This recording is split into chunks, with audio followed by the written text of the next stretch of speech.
Então, gente, começando, né, uma aula diferente, né, uma aula especial aqui para a gente, já que a gente não pôde fazer a visita presencial, né, ao Museu do Sertão. E então eu trouxe para vocês aqui algumas imagens, né, do interior do museu, um pouquinho da história do museu também, tá? Tem muita coisa sobre esse museu, né, mas infelizmente isso raramente você vai conseguir encontrar na internet, né? Muita coisa que eu tenho, muito conteúdo, muitos pontos da história que eu tenho, ainda foi da visita que eu fiz, né, quando eu estava me formando em história, inclusive juntamente com a nossa coordenadora Larissa, né, nós nos formamos em história juntos. E nós fizemos essa viagem para o Museu do Sertão, né? E lá a gente aprendeu muita coisa. Inclusive teve até um rapaz lá que ele era em perito em cangaço, né? E ele foi junto com a gente também na viagem e tudo mais. Porque, gente, o Museu do Sertão, um dos focos maiores do Museu do Sertão é justamente a representar a história do cangaço, né? Ele fala sobre outras coisas da vida sertaneja, mas assim o foco central do museu é o cangaço, né? Até porque tem muitos relatos de Lampião passando por Piranhas, né? Lampião passou por Piranhas, né? Lampião e o grupo de cangaceiros, né? Ali passaram por Piranhas, né? Não é por nada que eles acabaram, né? Em 1938, que é quando Lampião sofre uma emboscada, né? Morre ele, Maria Bonita e mais 11 cangaceiros, né? Nesse momento eles estavam a poucos quilômetros, né, da cidade de Piranhas, né? Então era um local assim que Lampião gostava bastante, né? Inclusive nessa mesma viagem nós também visitamos a casa de Maria Bonita, também que fica lá na Bahia, né? Até hoje eu tenho várias fotos lá na casa de Maria Bonita, algumas fotos de dentro da casa de Maria Bonita também. Foi assim, foi uma experiência fantástica, né? Espero que um dia nós possamos ir lá presencialmente para que vocês possam apreciar de maneira presencial, tá? Bom, então vamos começar aqui, né, com a introduçãozinha, né, aqui. Então tá aqui a imagem do museu, né? Por incrível que pareça, é um dos poucos museus que são conservados, tá? Que são assim preservados, né, pela prefeitura de Piranhas, tá? Porque a gente sabe muito bem, né, que a nossa cultura, infelizmente, não é uma cultura que valoriza tanto a arte, a história, né? Nós temos pouquíssimos patrimônios históricos, né? Comparado a outros lugares do mundo. E o Museu de Piranhas, ele é um museu porque ele é diferenciado por isso, né? Ele é diferenciado justamente pelo fato de que ele é um museu preservado, né? E é um museu muito bonito, cara, é muito legal, tem todas essas entradas, essas portas aí, né? E você vai por dentro dela, né? Conferindo todas as alas, né? E como eu falei para vocês, né? Apesar de o foco central ser o cangaço, mas tem outros meios também. Eu trouxe algumas imagens para vocês verem aqui, tá? Então, logo nesse primeiro ponto, gente, aqui olha que interessante, assim, o Museu do Sertão é um pequeno museu na cidade de Piranhas, né? Que abriga um acervo que reconta a história da própria cidade onde ele está sediado, no caso o museu está sediado, bem como a história do cangaço, né? Então, como eu falei para vocês, é um museu que ela retrata não só alguns elementos da vida sertaneja ali, né, da vida do sertão, da vida dos próprios das próprios moradores de Piranhas ali, da história de Piranhas, mas também a história do cangaço, tá? E o museu conta com objetos, armas, vestimentas da época do cangaço, inclusive a famosa foto com as cabeças de Lampião, né? E seu bando expostas, né, no caso, como troféus. Daqui a pouco eu vou falar mais sobre isso, né? Mas aqui, essa região de Piranhas aqui, ela foi o palco, né? Onde as cabeças de Lampião, né, e dos outros Lampião, Maria Bonita, os outros 9 cangaceiros, né, foram expostas, né? Daqui a pouco eu vou comentar mais sobre isso. Né? Então aqui nós temos diversos objetos dos próprios cangaceiros, né? E seu bando expostos como troféus, né? Então nesse momento aqui, gente, eles vão conseguir diversos objetos, roupas, armas, punhais também, né? Inclusive é um assunto que eu vou abordar com vocês de novo, novamente, né? Um pouco mais aprofundado lá no 9º ano, né? Que nós temos lá na República Velha, né? O fenômeno do cangaço, onde a gente vai estudar, né, bem mais aprofundado esse fenômeno aí, certo? E aí, gente, o Museu do Sertão, na cidade de Piranhas, né, com a exposição permanente de peças ligadas ao cangaço, né, a Estrada de Ferro de Paulo Afonso, tá? A Estrada de Ferro Paulo Afonso, navegação a vapor, religiosidade sertaneja e costumes locais. Então tá aqui os principais temas, né, que o Museu do Sertão aborda, cara. Isso é muito interessante, porque lá, inclusive, nas fotos que eu tenho, né, no meu arquivo pessoal de quando nós fizemos essa viagem, né, eu até mandei algumas, né, para a nossa coordenadora também, dessa viagem que nós fizemos para lá, a nossa turma inteira, inclusive não foi só a nossa turma de história, foi a nossa turma de história, mais uma turma de química também nos acompanhou. E, cara, muito interessante, porque lá você conseguia também ver essa estrada de ferro, né, que se via para transporte de mercadorias, se via para transporte de pessoas mesmo, né, de um lugar para o outro e tal. Inclusive, tem até alguns historiadores que levantam que essa estrada ela chegou até o ponto dela ser utilizada para transporte de escravos, né, também. Isso aí eu não sei porque eu não sou perito nessa área, né, eu nunca fiz nenhum estudo aprofundado nessa área, mas existem alguns vestígios, né, que levam a essa hipótese, né. Bom, navegação a vapor também, né, ali próximo a Piranhas, ali, em Piranhas tem um riozinho ali, inclusive tem até algumas balsas, ali onde tem restaurantes, ali alguns restaurantes para almoço, né, para o pessoal que vai para o turismo e tudo mais, né. Religiosidade também, é uma cidadezinha assim que você vê bem a cara da Igreja Católica, né, da crença católica lá, né, por ser uma cidade pequena, por ser uma cidade que ainda tem aquela raiz mais arcaica e tudo mais, né, então é bem interessante também. Inclusive tem até uma igrejinha bem no topo, assim, eles têm tipo uma serra na própria cidade e tem uma escadaria que leva até lá no topo. E lá no topo tem uma igrejinha bem pequenininha, lá, né? E alguns costumes também, certo? Então, gente, o acervo é composto de fotografias, documentos, né, como cartas e bilhetes, escritos por Lampião, miniatura de embarcações, né, no caso, trabalho artesanal. Também tem várias fotos aqui para vocês poderem ver na prática, tá? Entre outros artefatos. Um fato bem curioso, gente, tem um historiador chamado Francisco Pernambucano de Melo, tá? Francisco Pernambucano de Melo, que é um dos historiadores mais renomados no que se fala sobre o cangaço, né? Inclusive tem um livro dele que é o meu sonho de consumo é ter esse livro, né? O meu sonho de consumo é ter esse livro, mas eu nunca, como ele é um pouquinho salgadinho o valor, só se fosse fazer uma vaquinha para comprar. Mas o nome do livro é A Estética do Cangaço. Eu já tenho alguns livros dele aqui, né, como Guerreiros do Sol, As Mulheres do Cangaço, enfim, eu tenho alguns outros livros dele aqui, né? Na verdade eu tenho cerca de 10 livros sobre o cangaço, né? Fora os que eu já li por fora também. E, cara, assim, e o cara que eu mais aprendi, né, sobre o cangaço foi com os livros desse historiador, né, o Francisco Pernambucano de Melo. E esse livro, no qual eu estou falando para vocês, gente, A Estética do Cangaço, é muito legal, cara, muito legal, porque ele mostra não só as vestimentas, os punhais e tudo mais, como também ele mostra lá em fotos, claro, né, em fotografias, cartas escritas pelo próprio Lampião, cartas e bilhetes. Gente, chegou um ponto de que Lampião ele passou a ser chamado de o rei do cangaço, né? E outra, não só o rei do cangaço, mas também como governador do sertão. O próprio Lampião se auto-intitulou como governador do sertão. Cara, isso é fantástico, isso. E, gente, ele tinha poder para isso, para dizer que ele era governador do sertão.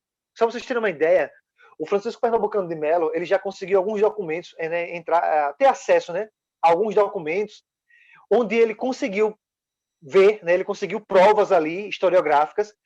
Gente, tinham prefeitos e até governadores de estados que mandavam carta para Lampião, pedindo para que Lampião pagasse a escola dos filhos deles na Europa. Se você pensa em alguém rico, meu irmão, pense em Lampião. Ele era muito rico. Ele tinha, claro, né? Ele vivia do banditismo ali, né? Do furto, da posse. Eles eram mercenários, eles trabalhavam por dinheiro, né? Exatamente como mercenário. E Lampião tinha muito poder, não só poder de mandar, mas também poder econômico, né? Pessoal, vocês acham que Lampião usava os perfumes que a gente usa, Perfume da Avon, perfume da Natura, perfume não sei de quê? Não, gente. Eles usavam Europeu. perfumes franceses. Lampião e o seu grupo, principalmente Maria Bonita, usava perfumes franceses. Se vocês forem olhar as fotos sobre o cangaço, é só você colocar lá, fotografias cangaço, lá no Google, você vai ver lá várias fotos. Gente, eles andavam com vários anéis de ouro, correntes de ouro, diamantes, né, anéis com pedrinhas de diamantes. Eles eram muito bem. Não é por nada, pessoal, não é por nada que o próprio Frederico Pernambucano de Melo, esse historiador que eu falei para vocês, nesse livro dele aqui que eu estou falando, Guerreiros do Sol, ele mostra 3 tipos de cangaço, né? Ou seja, 3 maneiras pelas quais as pessoas entravam para o cangaço. E uma delas era justamente isso, o cangaço como um meio de vida. Ou seja, o cara entrava no cangaço para ganhar dinheiro, para ter uma vida melhor. Né? Claro, tirando o risco, né, ali de você estar sempre fugindo e sempre em combate, né, com a volante, que era a polícia da época, né, não era chamada de polícia, era chamada de volante, né? E muitas vezes eles eram identificados pelo cheiro de perfume deles na mata. Isso, perfeito, Gabi, perfeito, perfeito. Inclusive tem até alguns farejadores, né, que eles conseguiam encontrar, né, porque assim, o perfume francês ele é muito tinha perfume.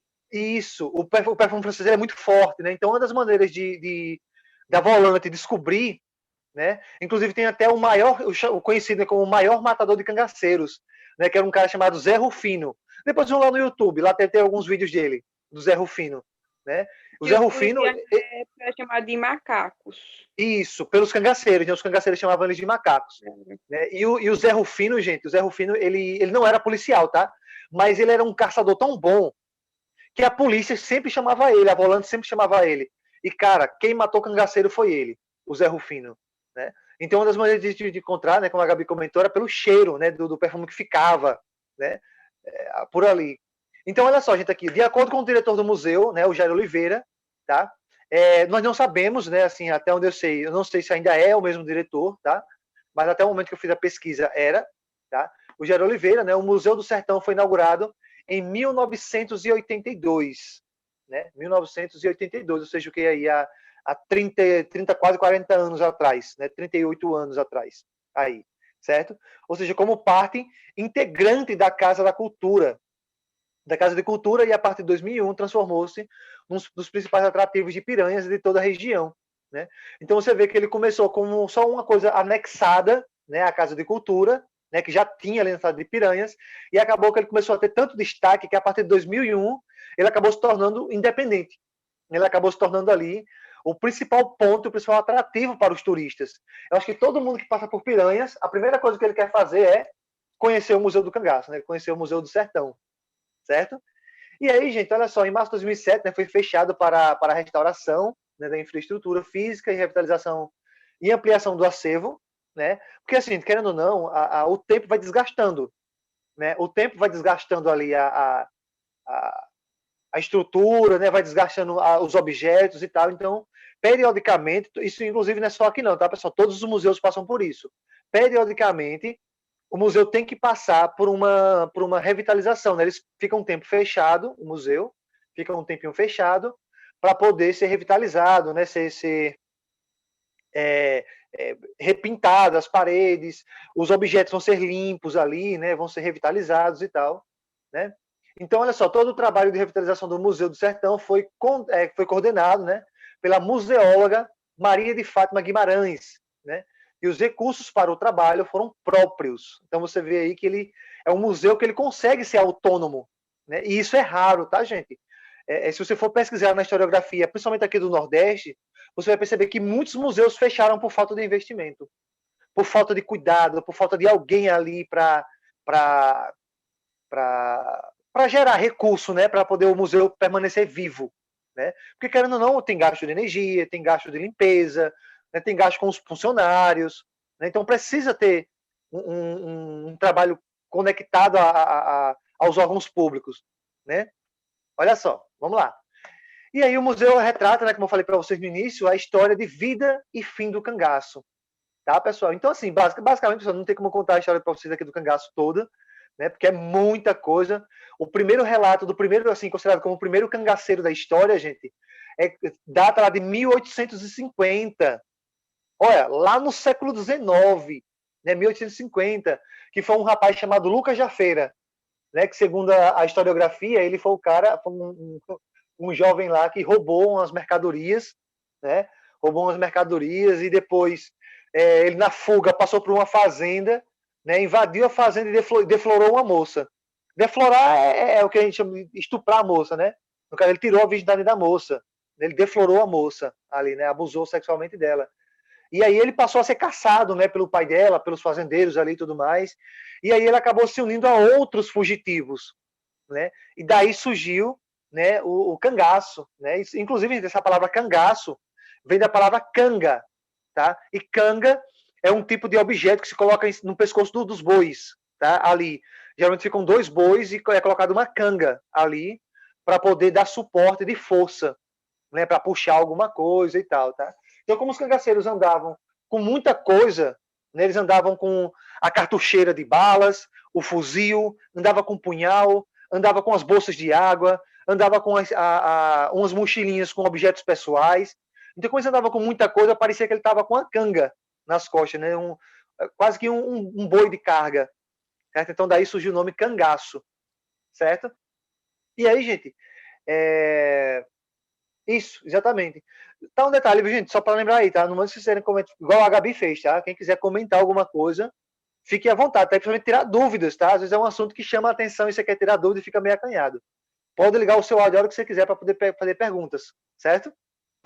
Bom, então a partir daí do Lucas da Feira, né, começou a surgir, né, alguns grupos ali, né, alguns grupos em vários lugares do Nordeste, né, grupos de banditismo, né, que viviam do furto, né, viviam da violência, trabalhavam como mercenários, né, e aí vai surgir o grupo do Senhor Pereira, tá? Era um senhor aí, né, chamado de Senhor Pereira, um dos principais grupos do cangaço, e foi justamente nesse grupo, pessoal, que Lampião entrou, né, o Virgulino Ferreira da Silva, tá, que foi conhecido popularmente como Lampião, né, e aí, gente, o Virgulino Ferreira da Silva, ele entrou no cangaço por vingança, tá? Ele entrou por causa de vingança, viu, gente? Eu não sei se sabiam disso. O Lampião entrou por causa de vingança, porque a polícia da época ela era muito violenta, sabe? E a polícia da época volante matou os pais de Lampião, né? Matou o pai e matou a mãe na frente dele, né? E isso deixou ele extremamente revoltado. Ele e o irmão dele, né? O Lampião, ele tinha um irmão mais novo, né? Que depois, inclusive, o irmão mais novo dele também entrou no cangaço depois de um tempo e passou a ser chamado de Ponto Fino, né, o apelido. E um detalhe, gente, eles recebiam apelidos devido a alguma característica física que eles tinham, devido a alguma coisa que aconteceu. Tá? E você tem um apelido é uma maneira de você esconder a sua identidade. Porque, por exemplo, o cara lá no grupo de cangaço, o nome de Sabiá, por exemplo, ninguém sabia qual é o nome dele. Né? Então, se por acaso ele fosse preso, alguém chegasse procurando, ou até outra pessoa, outro cangaceiro mesmo, quem é fulano de tal aqui, sei lá, José Pereira da Silva? Ninguém sabe.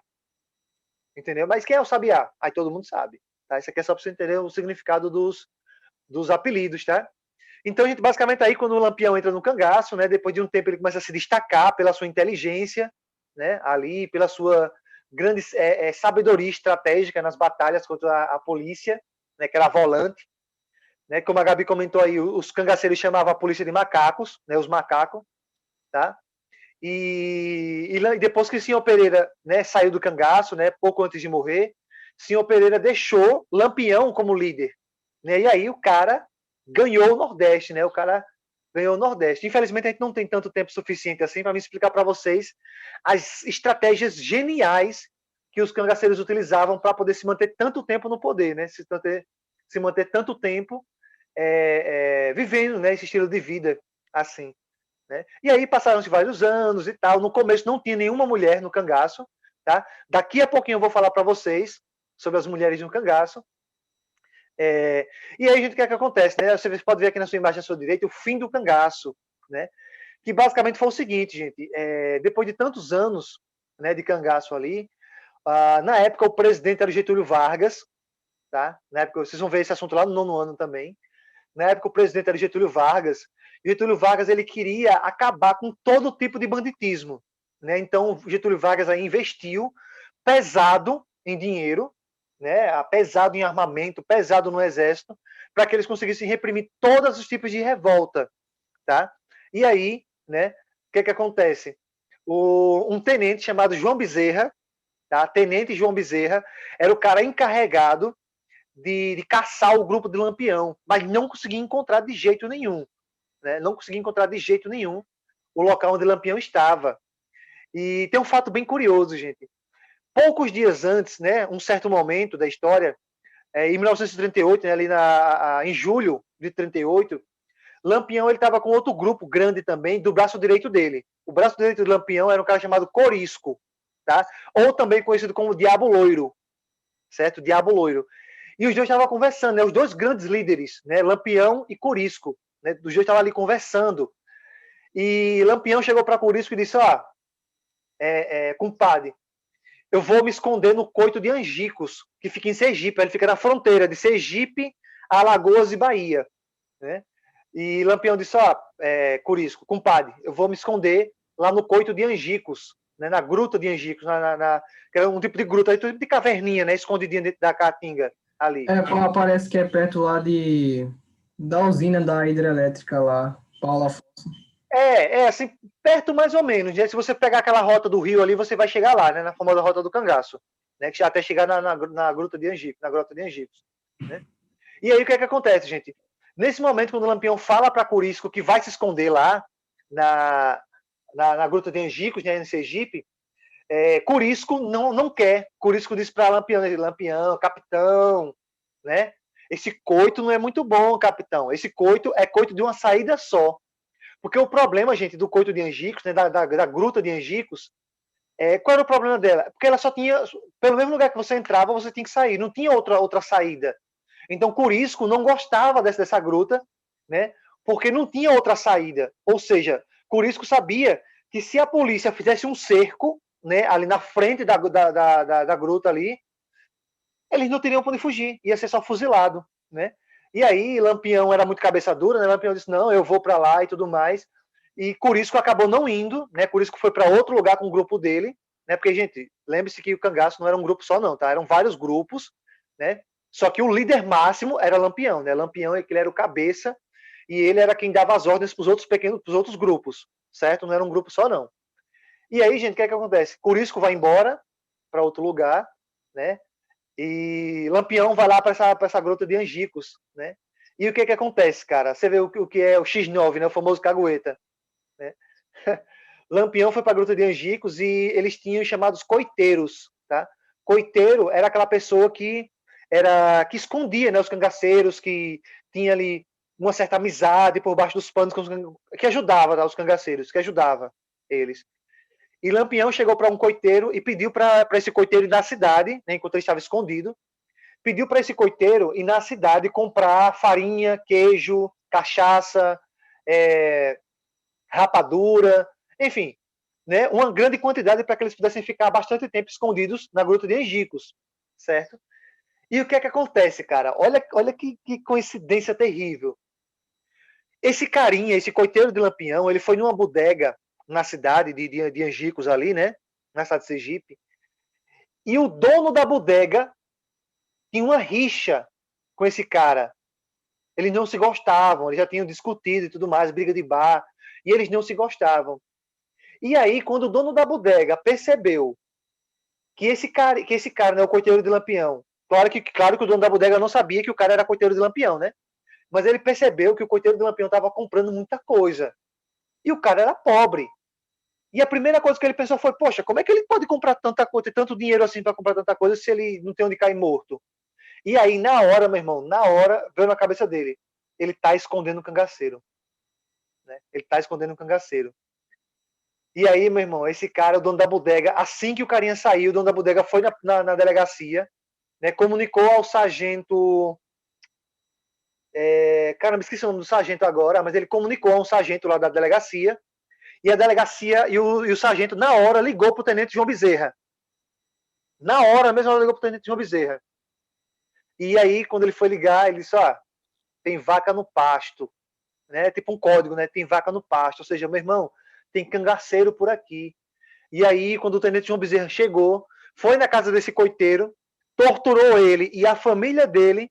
E aí, o cara, sob tortura, fala até o que não quer. Né? E aí, o cara disse, né, onde Lampião estava, e especificamente às 4h30 da manhã, o tenente João Bezerra estava a caminho da gruta, né, ali, fez um cerco ao redor da gruta ali, e mais ou menos entre 5 e 10 da manhã e 5 e 15 da manhã, um dos cangaceiros tinha se levantado para ir buscar água, tinha pegado o jarro, botado nas costas, e ido buscar água num córregozinho que tinha próximo. Quando esse cangaceiro foi, ele percebeu o movimento de um dos soldados, né, de um dos soldados ali que estava no cerco. E aí, na mesma hora, ele começou a gritar: capitão! Tem macaco, capitão! E aí a galera começou a se levantar, meu irmão. Só que, infelizmente, foi tarde. Porque já tinha uma metralhadora, né, uma metralhadora que foi utilizada na Primeira Guerra Mundial, direcionada para a boca da gruta ali. Foi só o tempo dos caras se levantarem e começou o fuzilamento, né? Então, Lampião levou um tiro no estômago, levou outro no coração, morreu na hora. Maria Bonita levou um tiro no estômago e estava agonizando. E um soldado decapitou ela enquanto ela ainda estava viva. Né? Você vê a crueldade, né? A raiva que eles tinham dos cangaceiros. Né? Maria Bonita foi decapitada ainda viva, agonizando com um tiro no estômago. Né? Lampião, mesmo depois de morto, um dos soldados pegou o cabo do fuzil e bateu na cabeça dele, né? Quebrou o crânio dele. Né? Inclusive tem fotos que mostram isso, o crânio de Lampião afundado, né, ali. Então morreu ele e mais 9 cangaceiros. Né? Ele, Maria Bonita e mais 9 cangaceiros. E pouquíssimos, depois dessa batalha, conseguiram fugir. Né?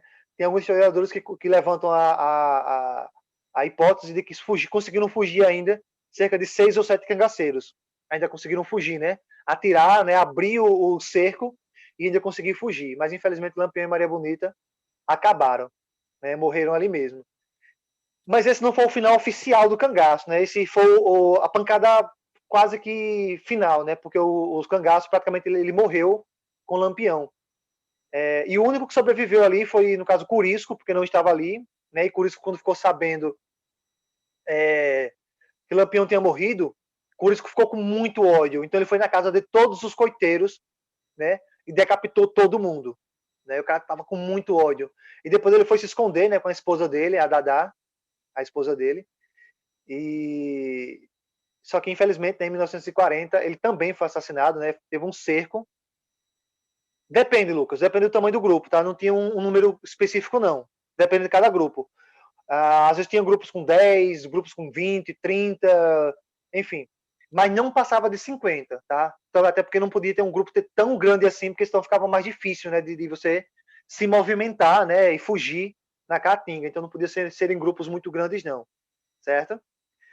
Inclusive, tem uma curiosidade, né? Lampião recebeu esse apelido porque dizia que ele era tão bom no gatilho, ele atirava tão rápido, né? Que durante uma batalha com a polícia à noite, a ponta do fuzil do Lampião não parava de sair fogo.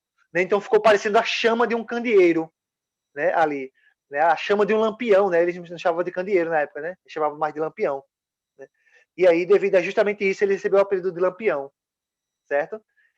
Bom, então essa é a história, né? Então tá aqui algumas armas, né? Armas usadas pelos cangaceiros, né? E algumas cartas, né? Escritas por Lampião e outros membros do grupo. Tá? Então você pode ver aqui um punhal. Geralmente eles andavam com esse punhal na frente, né? Aqui na frente da cartucheira. Tá? Na frente da cartucheira.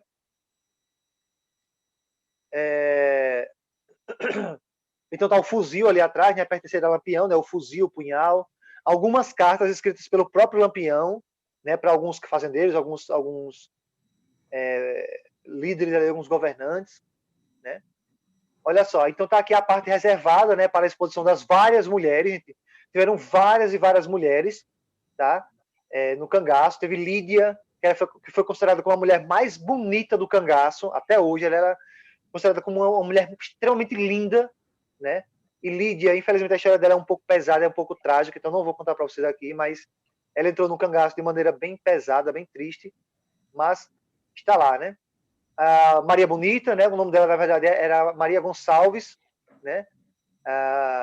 Mais conhecida popularmente como Maria Deia, ou Maria do Capitão, ou a polícia chamava ela de Maria Bonita, né? Que realmente tem as características dela, para a época, ela era bonita, tá? Bom, teve ela, teve Dadá, teve Portuguesa, enfim, tiveram várias mulheres ali, né? Cada uma com a sua própria história. E uma coisa interessante, gente, é que muitas pessoas acham que Maria Bonita foi sequestrada por Lampião. Só que não. Né? Maria Ela Bonita foi entrou no com ele. Isso, Maria Bonita entrou no cangaço em 1930, tá? Até 1930 não tinha mulher no cangaço. A primeira mulher a entrar no cangaço foi Maria Bonita, tá? E ela entrou, né? Ela foi juntamente com o Lampião. Maria Bonita era casada, para quem não sabe, tá? Maria Bonita era casada. Só que ela O era casada com Lampião um cara. foi escondido em uma fazenda e tinha essa mulher. E quando ele saiu dessa fazenda escondido, ele levou ela, mas ela quis ir com ele. Exatamente. Como é que é? Lampião tinha uma mulher? Esse cara tinha uma mulher. Aí quando o Lampião foi fugir da fazenda, ela quis ir com ele, aí o Lampião levou. Mais ou menos, tá? Assim, o motivo assim, que os historiadores levantam, na verdade, é que Maria Bonita ela era casada, mas ela era casada com um sapateiro, só que ele era muito frouxo. E um homem frouxo no sertão não era nada, né? Ninguém respeitava. Então, e eles tinham muitas brigas e tal, já tinha uma discussão e tal. Já tinha um casamento bem problemático, né? E aí Maria Bonita foi passar um tempo na casa dos pais, tá? E os pais de Maria Bonita eram coiteiros de Lampião, né? E Lampião, às vezes, passava por lá, né? Para poder costurar alguma roupa, costurar alguma coisa, ficar um tempo lá escondido. E aí, quando Lampião passou por lá, uma certa vez, ele viu Maria Bonita lá. E conta-se a história, né? É um pouco romantizado, mas conta-se a história de que Lampião se interessou por ela, né? Perguntou quem era ela e tudo mais. E Maria Bonita ficou fascinada por conhecer o famoso governador do sertão, né? O famoso Lampião, né? E aí eles começaram a se namorar, né? Se paquerar ali. E chegou um ponto que Maria Bonita decidiu ir com o Lampião, né? Ela não foi sequestrada, né? Ela seguiu com o Lampião, certo? Então essa é uma curiosidade histórica para vocês, tá? Então, gente, o museu ele é repleto de coisas, tá? Tem diversos objetos aqui, ó. Então tá aqui, o museu é rico em objetos artesanais, né? Ó, aqueles barquinhos que eu falei para vocês, ó, artesanais aqui do lado, tá?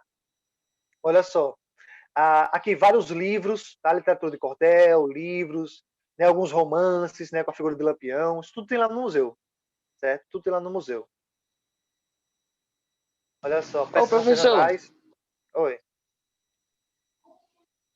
O povo dizia também que o Lampião não tinha os 2 olhos, não. Só tinha um. Isso é verdade?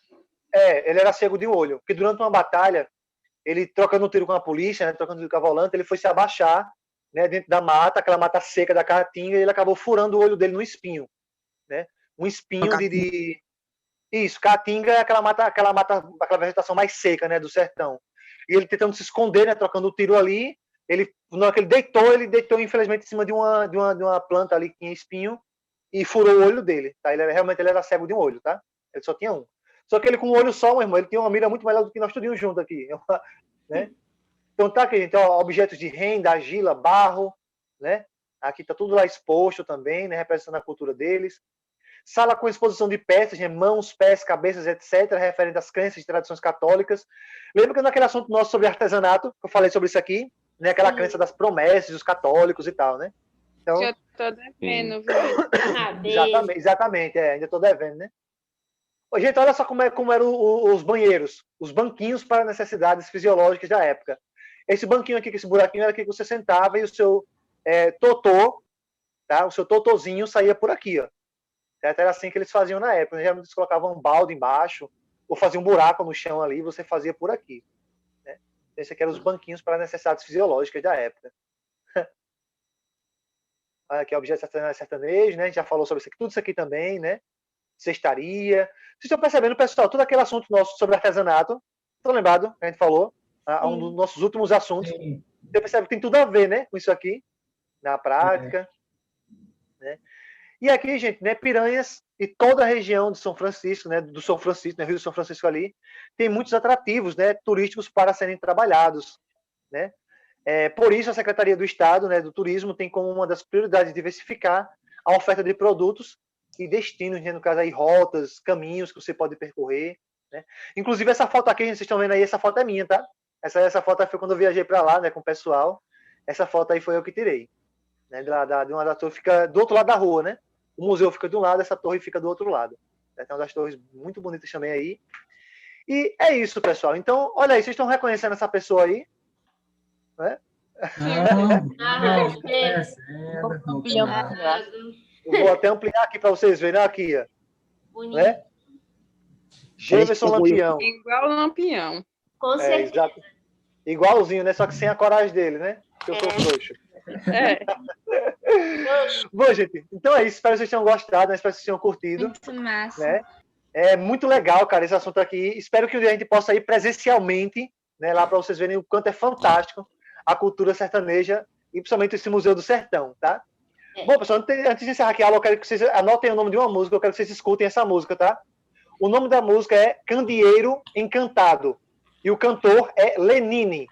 É só colocar isso lá no YouTube que vocês vão encontrar facilmente. Escutem que vocês vão gostar bastante, tá? Candeeiro Encantado, do Lenine, certo?